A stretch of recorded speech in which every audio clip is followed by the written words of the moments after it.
So isa ito sa pamamaraan guys para hindi mapansin ng tikling yung ating bitag. Lalagyan natin ng mga tuyong dahon. Kung meron sana tayong hinog na saging, mas maigi, mas mabilis. Talagang pupuntahan niya yung ating silo. Kasi yung mga tikling mahilig din sa hinog na saging guys.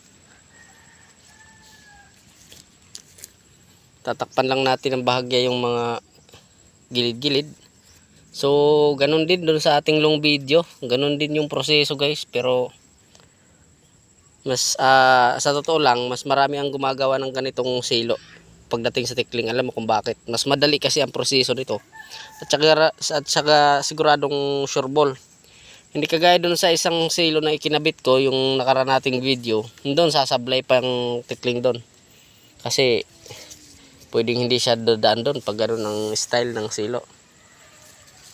Pinakita ko lang sa inyo kung paano rin gawin yun kasi isa rin yun sa silo na ginagawa ko nung ako'y nasa probinsya pa.